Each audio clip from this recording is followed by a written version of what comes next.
O que você esconderia se perdesse a memória? Meu nome é Clara.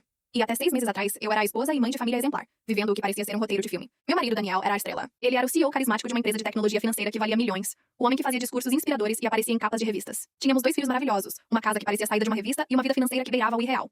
Eu era dependente emocional e financeira desse sistema. Há muitos anos eu havia abandonado minha carreira de jornalista para me dedicar à família. Uma escolha que Daniel sempre encorajou, dizendo que meu papel era manter a base sólida para o sucesso dele. Eu era gerente de tudo, mas a dona de nada. Eu vivia em conforto e luxo, sustentado pela reputação e pelo dinheiro de Daniel. Eu era o ponto cego dele, e, ironicamente, minha própria prisão. Como ex-jornalista, eu tinha o hábito de documentar. Pequenos cadernos com datas, horários, senhas e observações sobre o comportamento das pessoas. Era uma forma de manter a minha mente afiada e sentir que eu tinha algum controle sobre o mundo perfeito e caótico que Daniel havia criado. Daniel não era um monstro, mas um homem compulsivo por controle. Ele supervisionava cada transação bancária, insistia em mudar as senhas digitais toda semana e tinha um medo obsessivo de que a casa fosse vigiada. Ele dizia que era o preço da fama e do sucesso, mas a sua paranoia crescente estava começando a me sufocar. O evento que destruiu a fachada não foi um grito ou uma briga. Foi o silêncio após um acidente de carro devastador. 6 meses atrás, Daniel dirigia sozinho para uma reunião de emergência tarde da noite. O carro dele foi atingido por um caminhão que varou um sinal vermelho. Daniel sobreviveu, mas sofreu um forte choque na cabeça. O diagnóstico foi amnésia retrógrada severa. Ele acordou sem se lembrar de nada dos últimos 5 anos. Nossa casa, meus filhos, a empresa dele e até mesmo meu nome. Ele olhava para mim com os olhos vazios, perguntando quem era aquela mulher estranha que chorava ao seu lado.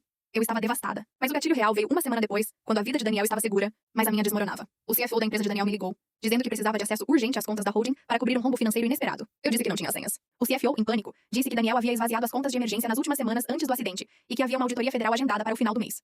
Eu não era apenas a esposa em luto. Eu era a guardiã de um castelo que estava prestes a ruir sob o peso de uma fraude. Daniel, o marido exemplar, havia nos colocado no meio de uma investigação de alto risco. O sistema falho que ele usava era a estrutura legal da holding, que permitia a ele, como CEO, movimentar milhões sem a minha autorização direta, mas me deixava legalmente exposta como coproprietária dos bens familiares. Eu estava em apuros. A perda de memória de Daniel, que o impedia de me dar as senhas e explicações, e a auditoria iminente, que me forçava a agir. Eu não podia perguntar a ele. Naquela noite, Daniel, o homem que havia me ensinado a ter medo do mundo externo, estava vulnerável e indefeso no hospital. E eu, Clara, a ex-jornalista, tive que abraçar o meu antigo hobby de observação. Eu voltei para casa e entrei no escritório dele, que ele sempre mantinha trancado. Eu procurei desesperadamente por qualquer pista. Não encontrei senhas, nem documentos fiscais. O que encontrei foi um detalhe sutil e revelador que o meu instinto jornalístico capturou. Em uma gaveta secreta, atrás de uma estante, havia uma lista de tarefas escrita à mão por ele. Todas as tarefas eram sobre a empresa, exceto a última: transferir a caixa para o Lotes. Antes da viagem. Não havia viagem. Não havia nada que ele chamasse de Lotes. O que era Lotes?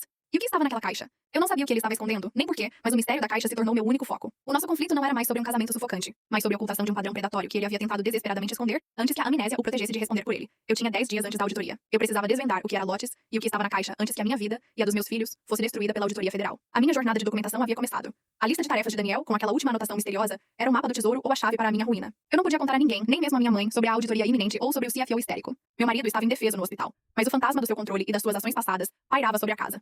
Eu precisei de um disfarce, um álibi para meu novo hobby, a documentação clandestina. Eu disse aos meus filhos, a história completa está no canal e fixada no link abaixo.